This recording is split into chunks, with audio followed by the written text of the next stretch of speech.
Good morning, everybody. I apologize for interrupting the relaxing that I told all of you to do, but I have an important announcement to make concerning the Federal Reserve. The man next to me, Ben Bernanke, has led the Fed through one of the worst financial crises that this nation and the world has ever faced. As an expert on the causes of the Great Depression, I'm sure Ben never imagined that he would be part of a team responsible for preventing another. But because of his background, his temperament, his courage, and his creativity, that's exactly what he has helped to achieve. And that is why I am reappointing him to another term as chairman of the Federal Reserve. Ben approached a financial system on the verge of collapse with calm and wisdom, with bold action and out-of-the-box thinking that has helped put the brakes on our economic freefall. And almost none of the decisions that he or any of us made have been easy. The actions we've taken to stabilize our financial system, to repair our credit markets, restructure our auto industry, and pass a recovery package have all been steps of necessity, not choice. They faced plenty of critics, some of whom argued that we should stay the course or do nothing at all. But taken together, this bold, persistent experimentation has brought our economy back from the brink. There's steps that are working. Our recovery plan has put tax cuts in people's pockets, extended health care and unemployment insurance to those who have borne the brunt of this recession, and is continuing to save and create jobs that otherwise would have been lost. Our auto industry is showing signs of life. Business investment is showing signs of stabilizing. Our housing market and credit markets have been saved from collapse. Of course, as I've said before, we are a long way away from completely healthy financial systems and a full economic recovery. And I will not let up until those Americans who are looking for jobs can find them, until qualified businesses, large and small, who need capital to grow can find loans at a rate they can afford, and until all responsible mortgage holders can stay in their homes. And that's why we need Ben Bernanke to continue the work he's doing. And that's why I've said that we cannot go back to an economy based on over-leveraged banks, inflated profits, and maxed-out credit cards. For even as we've taken steps to rescue our financial system and our economy, we must now work to rebuild a new foundation for growth and prosperity. We have to build an economy that works for every American, and one that leads the world in innovation, in investments, and in exports. Part of that foundation has to be a financial regulatory system that ensures we never face a crisis like this again.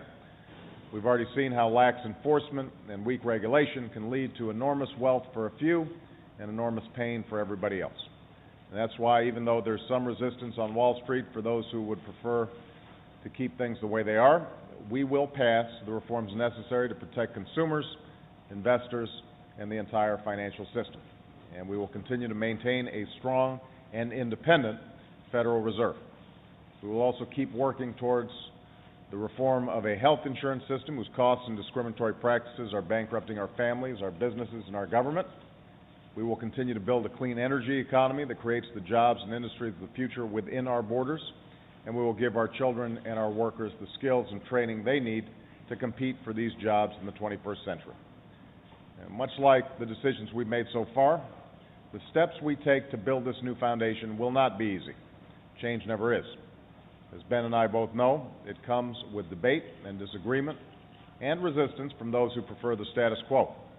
And that's all right, because that's how democracy is supposed to work.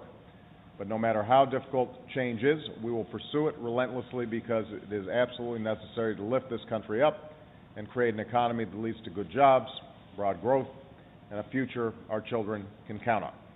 That's what we're here to do, and that's what we will continue to do in the months ahead. So I want to congratulate Ben on the work that he's done so far, wish him continued success in the hard work that he has before him. Thank you so much, Ben. Thank you, Mr. President. I'd like to express my gratitude to President Obama for the confidence he's shown in me with this nomination and for his unwavering support for a strong and independent Federal Reserve. It has been a particular privilege for me to serve with the extraordinary colleagues throughout the Federal Reserve System. They have demonstrated remarkable resourcefulness, dedication, and stamina under trying conditions. Through the long nights and weekends and the time away from their families, they have never lost sight of the critical importance of the work of the Fed for the economic well-being of all Americans. I am deeply grateful for their efforts.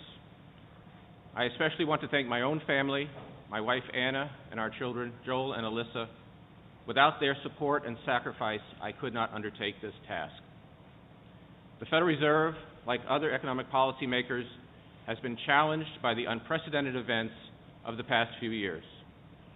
We have been bold or deliberate as circumstances demanded, but our objective remains constant: to restore a more stable financial and economic environment in which opportunity can again flourish and in which Americans' hard work and creativity can receive their proper rewards.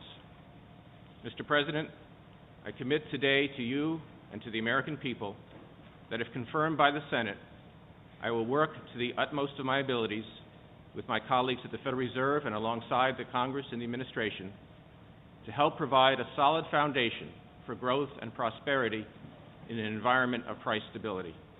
Thank you, sir. Thank you. Great job.